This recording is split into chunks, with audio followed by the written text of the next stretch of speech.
नमस्कार दोस्तों, आज की इस रीडिंग में हम करियर फाइनेंस को देखने वाले हैं। करंट जो भी आपकी एनर्जी है और नियर फ्यूचर में करियर फाइनेंस, जॉब, बिजनेस, जिस भी फील्ड में हैं आप, उसके लिए आपकी करंट एनर्जी और आगे आने वाले कुछ हफ्तों की एनर्जी हम चेक करेंगे। तो चैनल को लाइक, सब्सक्राइब व शेयर करके मेरी एनर्जी के साथ जुड़ जाएं। तो चलिए देखते हैं करियर फाइनेंस के लिए आपका आने वाला समय कैसे रह सकता है। पहला जो कार्ड निकल के आया है, S of pentacles. Opening card बहुत अच्छा है, बहुत पॉजिटिव फेज की शुरुआत मुझे होती हुई नजर आ रही है। अगला कार्ड है हमारा S of cups. This is not a coincidence, S of pentacles and S of cups. चलिए कुछ और कार्ड्स लेंगे।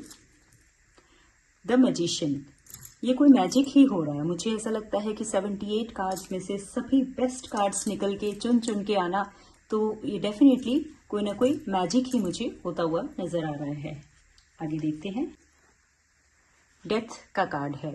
डेथ का कार्ड मैं आपको बताना चाहूंगी कि एक नेगेटिव कार्ड ये नहीं होता है, ठीक है। उसके अगला जो हमारे कार्ड है 10 ऑफ स्वॉर्ड्स और लास्ट में जो हमारा कार्ड निकला है 5 ऑफ स्वॉर्ड्स।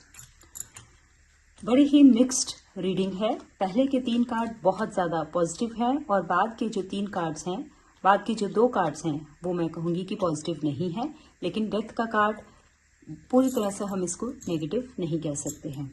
तो चलिए शुरुआत से करते हैं।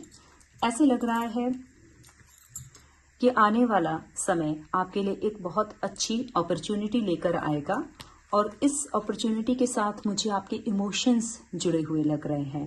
ऐसा लग रहा है कि फाइनेंसेस और करियर में किसी चीज़ के लिए, किसी फेज के लिए आप बहुत सारे टाइम से, बहुत उससे समय से इंतज़ार कर रहे थे, उसको मैनिफेस्ट कर रहे थे। ये देखिए मैनिफेस्टेशन का कार्ड है, द मैजिशियन का कार्ड है।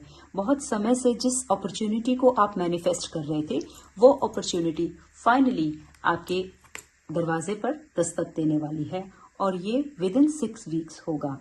अब से लेकर 6 वीक्स टू 3 मंथ्स के बीच में एक अच्छा positive phase in terms of career reading है। जब भी आपको ये मिलेगी तब आपके ये रेजोनेट करेगी, ठीक है। तो एक लॉन्ग अवेटेड अपॉर्चुनिटी मैं कहूंगी कि आपकी तरफ आती हुई मुझे दिख रही है, लेकिन इसके साथ कुछ ना कुछ साइड इफेक्ट्स जो मैं आपको बताना चाहूंगी।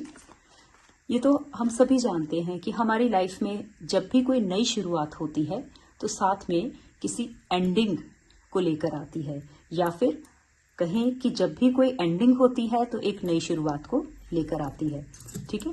तो इस हिसाब से ऐसा लगता है कि कोई पुराना फेज, कोई पुराना pattern, for example just suppose कि आप बिजनेस में हैं, आप कोई नई डील शुरू कर रहे हैं, किसी नए पार्टनर के साथ आप पार्टनरशिप में आए हैं, तो आपकी किसी पुराने पार्टनर के साथ डील खत्म हो सकती है। कोई पुराना बिजनेस क्लाइंट भी मुझे लगता है कि आपसे दूर जा सकता है, या फिर कोई पुरानी, अगर आप नई जॉब स्टार्ट कर रहे हैं तो डेफिनेटली एक पुरानी जॉब आपको छोड़नी पड़ेगी। तो यहाँ पर मुझे एंडिंग दिख रही है और ये जो एंडिंग है ये मतलब शुगर कोटेड वर्ड्स में मैं नहीं बताऊंगी। ये एंडिंग थोड़ी सी पेनफुल भी रहने वाली है। जैसे हम कोई नया घर ही शिफ्ट करते हैं तो हमें पुराना घर छोड़ना पड़ता है, बहुत सारी यादें उस घर के साथ होती हैं, बहुत सारे हमारे मेमोरीज होती हैं, लेकिन फिर भी हम लोग पुराना घर छोड़ के नए घर में जाते हैं। तो इसी तरह से मैं ये बताना चाहूंगी कि ये जो पॉजिटिव फेज हमें दिख रहा है, ये जो प्रोग्रेस हमें इस समय लाइफ में दिख रही है, वो किसी न किसी एंडिंग को साथ लेकर आएगी और डेफिनेटली ये एंडिंग थोड़ी सी पेनफुल मुझे दिख रही है। और जैसे कि मैंने बताया कि यहाँ पर इमोशंस भी जुड़े हैं, तो ये सिर्फ एक नॉन लिविंग थिंग की बात नहीं हो रही है।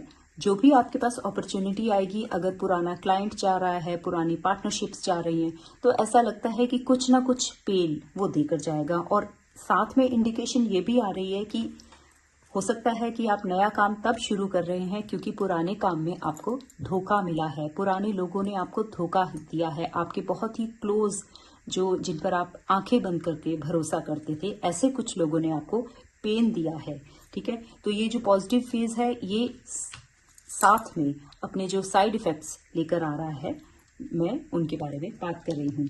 और जो हमारा लास्ट कार्ड है वो है 5 ऑफ स्वॉर्ड्स। तो यहाँ पर मुझे, ये तो ऑब्वियस सी बात है, अगर आप ग्रोथ करेंगे, कुछ भी नई अपॉर्चुनिटी आएगी, लाइफ में सक्सेस आएगी, तो जलने वाले लोग बहुत सारे खड़े हो जाएंगे, दुश्मन खड़े हो जाएंगे बहुत सारे, चाहे वो आपके सगे रिश्तेदार हैं, चाहे वो आपके फ्रेंड्स हैं, चाहे वो आपके पड़ोसी हैं, चाहे वो आपके कलीग्स हैं। ये आप मान के चलिए कि अगर आप ग्रोथ कर रहे हैं तो बहुत सारे दुश्मन, बहुत सारे जेलस हेटर्स जिसे कह सकते हैं, उनको आप डेफिनेटली अट्रैक्ट करेंगे। और साथ ही एक और एनर्जी, एक और जो इंडिकेशन मुझे इस कार्ड से आ रही है वो ऐसा है कि कुछ लोगों के लिए ये भी हो सकता है कि एक से ज़्यादा अपॉर्चुनिटी आए और सारी जगह वो काम ना बने, या फिर हो सकता है कि काम बनते बनते रह गया, या फिर किसी लास्ट स्टेज पर पहुंचकर वो काम पूरा नहीं हुआ। तो यहाँ पर थोड़ा सा आपको केयरफुल होने की ज़रूरत है। साथ ही मैं एंजल गाइडेंस लेना चाहूँगी इस सिचुएशन के लिए। क्लैरिटी, एंजल्स आपको क्लैरिटी देने वाले हैं इस पूरी सिचुएशन में। बिल्कुल भी टेंशन लेने की ज़रूरत नहीं है, बहुत ही पॉजिटिव रीडिंग है। साथ में थोड़े से साइड इफ़ेक्ट्स हैं, वो मैंने आपको बताए हैं। और एंजल्स हमें गाइड कर रहे हैं कि डिवाइन गाइडेंस आपके पास रहेगी, क्लैरिटी आपके पास रहेगी, किनको चुनना है, किस रास्ते को चुनना है, कौन आपके अपने हैं, कौन पराए हैं। डिवाइन गाइडेंस आपको मिलती रहेगी। रीडिंग को क्लेम करना ना भूलें।